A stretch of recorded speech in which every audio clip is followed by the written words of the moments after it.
Welcome to chemistry videos. In this video, we will talk about atomic theory. Also, we'll talk about the electromagnetic spectrum and some calculations. So, light has dual nature. There are two theories for light, wave theory and particle theory. When we use the word particle, we refer to photons. And these are the equations which we use for calculating frequency, wavelength and energy. So c is the velocity of light. The preferred unit for velocity of light is nanometers per seconds. Wavelength preferred unit is in nanometers and frequency is per second, or we can simply write second to -1. Also remember, the velocity of light in nanometers is 3.0 10 to the 17. The energy equations here have a constant h, which is called as Planck's constant, and that is the value of Planck's constant. When we talk about electromagnetic spectrum, this is the range of all different radiations. We have radio waves, microwaves, IR, followed by visible, and then UV, X-rays and gamma radiations. When we talk about visible, we refer to Roy G. Biv, red to violet, and the range between these two, red and violet, is 400 nanometers to 700 nanometers. Now remember, I'm writing 400 nanometers to the right side and 700 nanometers to the left side, which indicates that as we go from gamma radiation towards radio, wavelength is increasing. I have longer wavelength on this side and we have shorter wavelength on this side. Whereas if you look at frequency and energy, that shows the opposite pattern.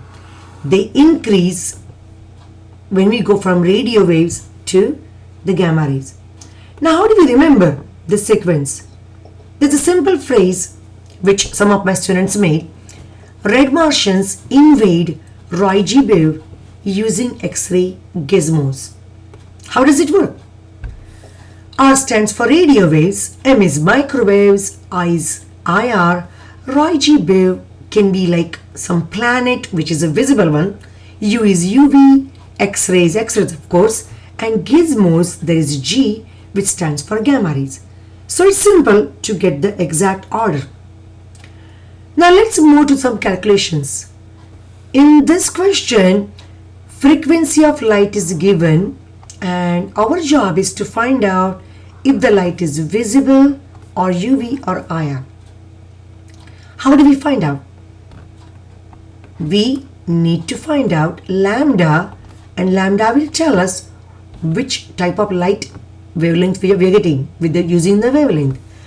And the equation which we use is the simple one, C is lambda times nu. Remember again, the value of C in nanometers is 3.0 10 to the 17.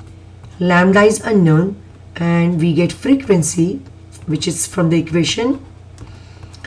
So when we plug and when we solve for lambda, the lambda value for this equation comes out to be 317 nanometers.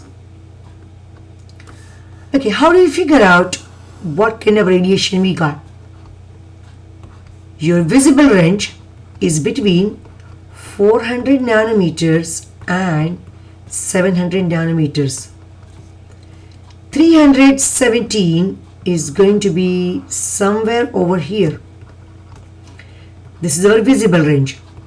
And if you think about the order, you know IR comes here and UV will be coming after 400, after visible, which suggests that the wavelength which you are looking for, 317, must be UV.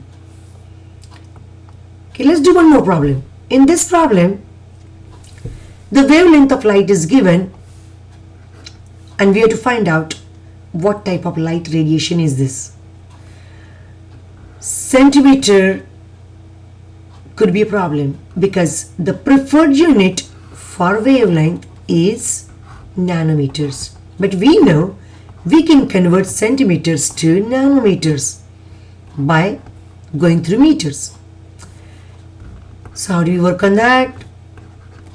Your given is the beginning point and then you try to cancel the other units which you don't need and then just plug and check the conversion units.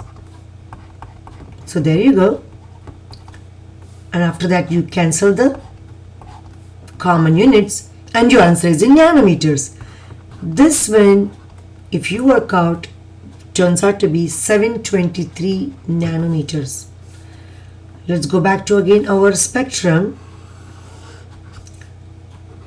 We have 400 to 700 nanometers as our visible. That means this is not invisible. It will come somewhere before 700 and we know IR is the one which comes before visible and UV comes over here. So clearly this is IR spectrum. So it's pretty simple. If you can find out wavelength or frequency, how to convert each other, it's very simple to find out what kind of spectrum we will be getting from that particular radiation there. Okay, so I guess this is easy for you to understand and you can practice some more problems and you should be ready for our next quiz. So see you next time in next video. Thank you.